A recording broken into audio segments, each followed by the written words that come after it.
Eh bien, salut à tout le monde. On est dimanche matin. Il fait -2 degrés. Le temps est sec, il fait soleil, mais il fait -2. Autant vous dire que, oh, c'est pas les grands froids, mais chez nous en Vendée, ça commence déjà un peu à piquer les yeux. Voilà. Donc, la petite séance avec les balles TPM mollicotées. Donc, je vais faire 3 séries. Une à 5,60, une à 5,63 et une à 5,66. Voilà. Ok, donc nous revoilà au stand pour un essai des balles TPM 338 en mollicoté. Attention les oreilles. C'est ce que je te dis.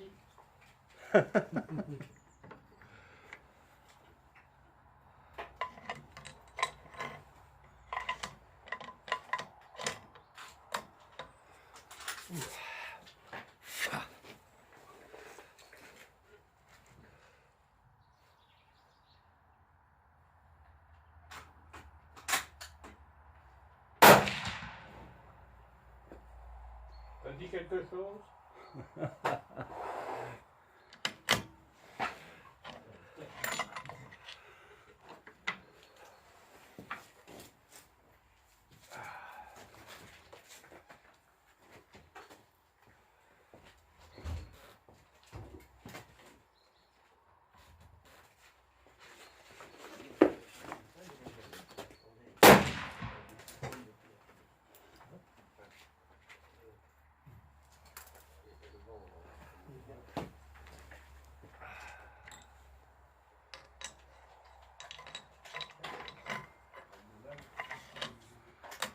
À première vitesse 812. Tu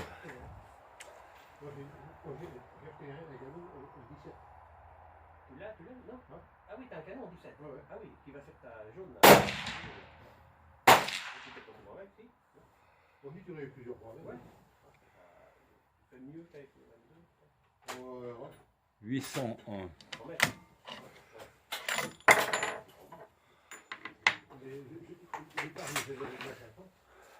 Quand tu tires à ça, on t'apprend un petit peu. C'est emmerdant, parce que moi c'est pareil, c'est la dernière là. Le canon 17. Alors, obligé de directement enlever ta lumière. Ah oui. C'est ça qui est chiant. Ce que je fais, j'ai vu que c'est bon. Et puis il va y rester dessus. Ah oui. Le canon, il reste. Oui, comme t'en as plusieurs. Oui, voilà. Après, moi je suis tout le temps en train de changer, là, c'est ça. J'en avais tiré 10 là. Il y en a eu 10 dans une pièce de. Comme on Toutes les anneaux. Oui. 786. J'ai essayé de la CCI, la Ornadi, fédérale. C'est les fédérales qui passent. Ah oui. Avec les fédérales, il y en a eu 10 dans une pièce d'un euro. Ah ouais.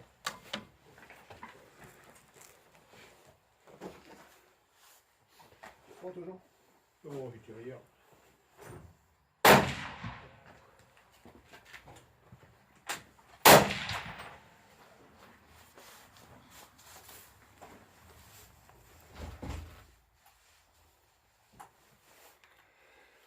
-189.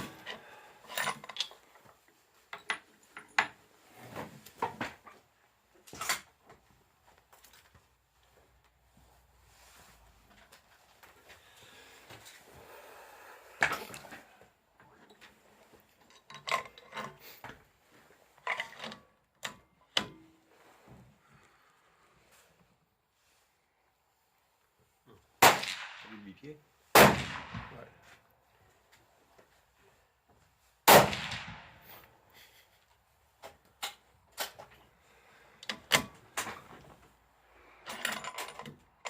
Tu t'es fait un beau bipied maison là. Ouais. Là, au moins, elle est posée. Quoi. Je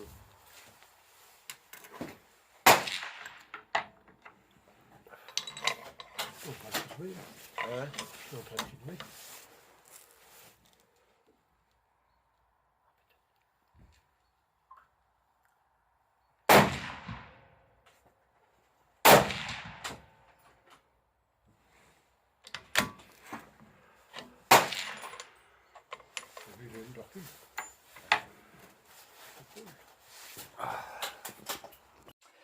Eh ben salut à tous, on est dimanche début d'après-midi, il est 14 h. Donc je fais cette petite vidéo comme promis, j'ai tiré ce matin des balles molicotées 338 TPM. Avant toute chose, je vais revenir sur la séance de dimanche dernier que j'avais pas mise en vidéo, où j'avais fait 5 séries de 5 cartouches, donc 25 cartouches au total, avec une charge de poudre toute à 5,60 grammes de N170, et pour la balle TPM, mais non molicotée encore le week-end dernier. Et après, je vais venir sur le molicotage des balles TPM. Alors, les cartons. Alors, premier carton dimanche dernier. Donc là, on est à 5,60 de N170. La température était de 6 degrés. Bon, hein. Je la note parce que bon, c'est quand même important de savoir. Surtout qu'après, lorsqu'on veut rentrer les données dans Strelok, c'est pas mal d'avoir les différentes températures extérieures en stock. Donc là, le carton, alors là, bon, bah, c'est le premier carton. Qu'est-ce qu'on peut dire à part qu'il est nul? Canon froid 852 mètres secondes, et puis après 873, 878, 868, 876. Le groupement, bon ben, groupement de merde. Voilà, allez, on passe dessus. C'était le premier. Mise en jambe, mise en température du canon. C'était de la merde. Ensuite, deuxième carton. Donc là, on commence déjà à être un peu mieux. Donc toujours pareil, 5,60 de 5,60 grammes de N170, température toujours 6 degrés. Là, les vitesses sont déjà un peu plus cohérentes. Enfin, cohérentes, elles sont un peu plus répétables. Je sais pas le mot. Elles sont un peu plus serrées. Allez, on va dire ça comme ça. 875, 873, 870, 874, 879. Donc pareil, là on tourne à la moyenne, on va dire 875 hein, de moyenne. Voilà, V0 moyenne. Ok, là le groupement peut mieux faire, mais pas si dégueulasse que ça. Voilà. Deuxième carton, dimanche dernier, sur enluire. Allez. Donc là toujours pareil, 5,60 g de N170, température 6 degrés, balle non molicotée, je précise. 870, 877, 882, 860, 876. Là il y a un peu des écarts au niveau vitesse. Le groupement déplacé, je ne sais pas pourquoi. On va mettre ça sur le dos du tireur, je ne sais absolument pas pourquoi. J'ai rien changé, hein, ni la lunette ni rien, donc pas compris. Bon. Allez, on passe. Là, c'était... Voilà. Quatrième carton. Toujours pareil. 869, 868, 874, 867, 869. Le groupement, pas dégueulasse. Ça va, peut mieux faire, mais c'est pas trop mal. Et dernier carton, bon, les vitesses, le groupement, peut mieux faire. On passe. Allez. Je pense qu'à mon avis, faudra que je retravaille un peu cette charge là. On est en molicoté. Je pensais qu'autour des 5,60 g ça allait pas mal. Il y a du bon, il y a du moins bon. Bon, c'est pas régulier. Donc on va pousser un peu plus loin. Allez, on passe à ce qui nous intéresse, le molicotage. Alors, tac. Allez. Alors, le premier carton en molicoté, il est là à 5,60 g. Donc hier, dans la vidéo d'hier, j'avais dit que je faisais 3 chargements. Bon, une cartouche à 5,60 pour chauffer le tube. Voilà, canon froid, il est là, 812. Donc là, on est à 5,60 g de N170. Voilà. Par contre, la température de -2, ce matin, il faisait un peu froid.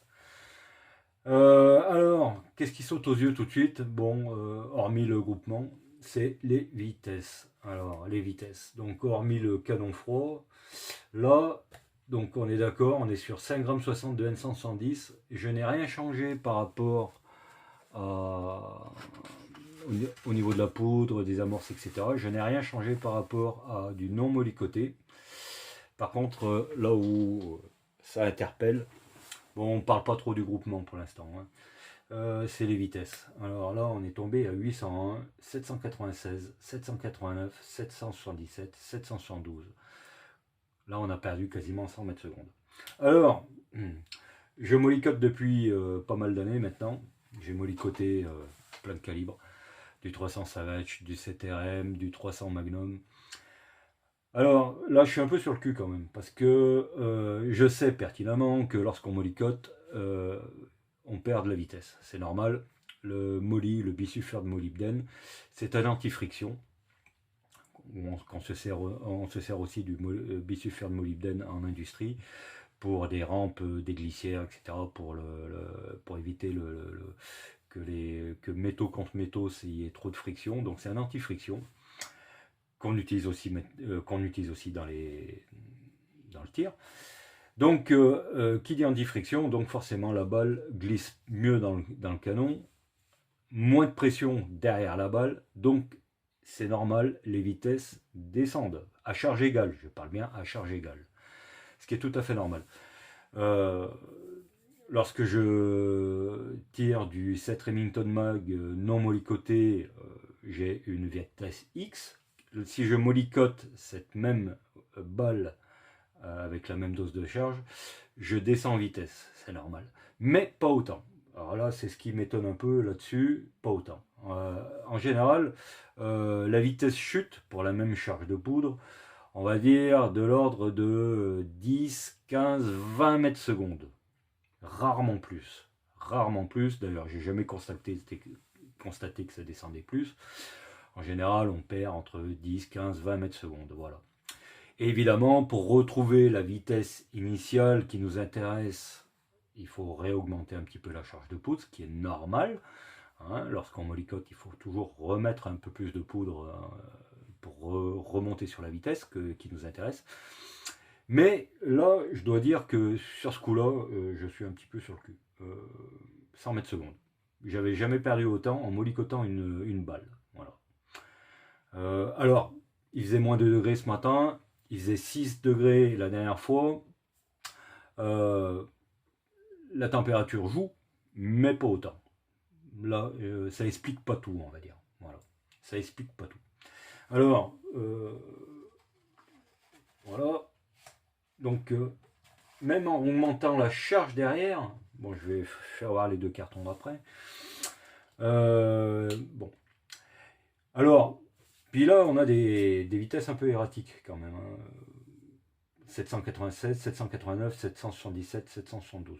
Alors, sur le premier carton, je veux bien accepter certaines choses. Des vitesses un peu erratiques. Sur le premier carton, en molly, je veux bien accepter des différences au niveau des vitesses. Parce que, forcément, il faut que le molly se dépose dans le canon. Lorsqu'on part d'un canon non mollicoté et qu'on tire de la mollicotée, en général, il faut entre 10, 15 cartouches pour que le molly soit vraiment bien au fond des rayures, bien dans tout le diamètre du canon à l'intérieur. Bon, normalement, par expérience, toujours pareil, lorsque je nettoie un tube à fond et que je remollicote derrière, en général, au bout de 5 cartouches, on voit déjà une stabilisation des vitesses. On n'a pas des vitesses erratiques. Donc là, pour ce carton-là, je veux bien admettre qu'il y a un peu des vitesses erratiques. On va passer au carton suivant. Voilà. 5,63. Alors 5,63 de N170. Voilà. Et ben là, pas mieux quoi. Hein. 774 à 789. Bon. Là, bon, le groupement, il n'y est pas. Hein. Donc, alors, forcément, le groupement, on n'est pas sur le bon régime harmonique du canon. Hein. À cette vitesse-là, voilà quoi. Euh, il faudrait atteindre des vitesses un petit peu au-dessus. Donc le groupement, je n'en parle pas. Mais bon, les vitesses sont pas top, pas du tout même. Hein. Et le dernier carton à 5,66, voilà, de N170, voilà. Et là, bon, groupement, ouais, on va dire que ça s'améliore un peu, à part ce flyer. Par contre, les vitesses, bon, bah, c'est un peu n'importe quoi. Là, ici, le Chronie, enfin, le Cadwell n'a pas pris, là. A pas pris. 785 à 792.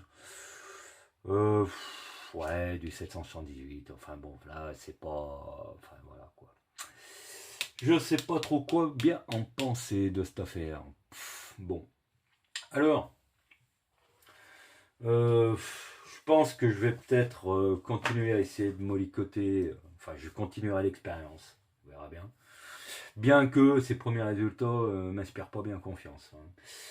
J'ai l'impression, c'est une impression, j'ai l'impression que ces balles TPM, comme elles sont tellement exactes en diamètre, 8,58, j'en ai mesuré au Palmer, elles sont toutes à 8,58, elles sont super exactes. Le fait de rajouter du molly, on rajoute à peu près entre 1 centième et 1 centième,5 d'épaisseur. La couche de molly, celle-là, on ne peut pas vraiment la contrôler. Hein. C'est voilà, lorsqu'on fait un tumbler de mollicotage, voilà, le bisulfure de molybdène se dépose en couche sur la balle.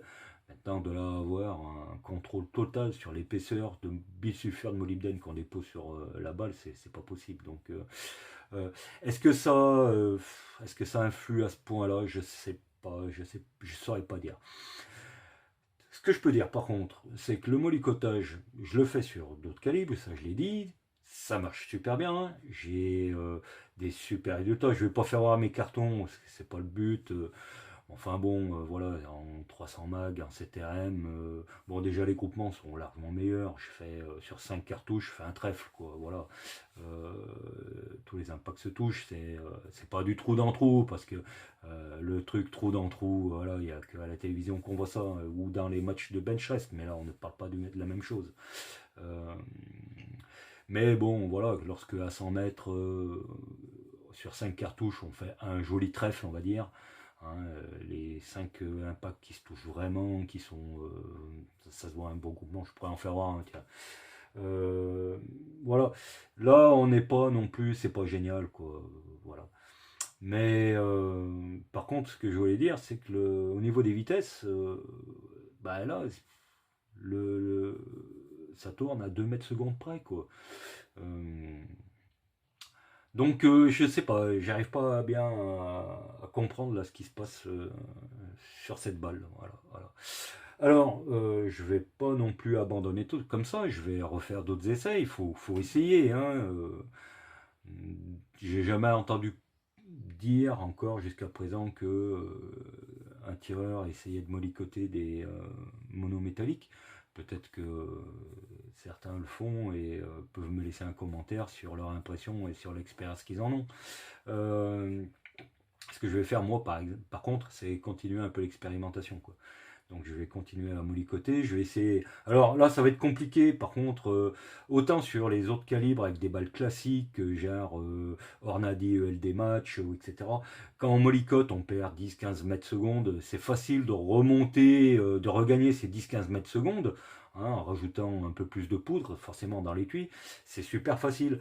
Là, ça va être compliqué quand même de remonter, de regagner mes 100 mètres secondes. Là je veux bien rajouter un peu de poudre pour essayer de regagner des mètres secondes, mais de là, regagner 100 mètres secondes, ouais, pas gagné cette affaire. Donc bon, voilà, affaire à suivre. Donc alors, n'hésitez pas, s'il y en a qui ont fait l'expérimentation, s'il y en a qui ont expérimenté le mollicotage sur des monométalliques, hein, je parle bien de monométalliques, le mollicotage sur des balles classiques plomb avec jaquette cuivre, c'est bon, je connais. Donc c'est surtout sur les monométalliques que ça m'intéresse.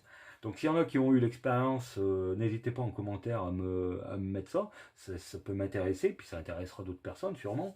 Donc voilà. Alors, je vais continuer à expérimenter. Là pour l'instant, je suis un peu en panne de balles. J'ai fait ma commande à TPM. Donc le temps que TPM tourne les balles et puis me les envoie, j'en ai commandé 200 pour les prochains essais.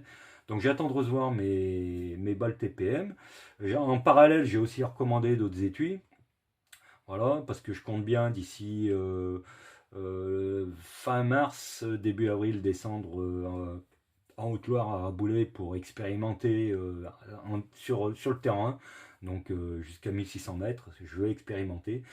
Je vais aussi emmener, comme je l'ai dit la dernière fois, je vais emmener 100 cartouches avec de la balle TPM dedans et 100 cartouches avec de la Ciner 300 grains Lapua classique, hein, pour faire un comparatif, pour voir avec quelle balle j'ai le plus grand taux de réussite, voilà, sur les mêmes distances évidemment. Voilà. Donc j'attends de recevoir mes commandes et puis en parallèle je vais quand même continuer à expérimenter le mollicotage. Pourquoi? Parce que déjà j'aime bien mollicoter, j'ai toujours mollicoté, et j'y trouve un intérêt pour le nettoyage comme je l'ai expliqué. Et puis merde putain, ça marche dans mes autres calibres, il n'y a pas de raison que ça marche pas dans celui-là. Donc on va continuer, persister, persévérer on va dire plutôt que de persister, persévérer, ça serait mieux. Et puis voilà. Et ben allez, ce coup-ci c'est bon, c'est dimanche, je vais profiter de ma famille et puis me détendre. Allez, à plus, ciao.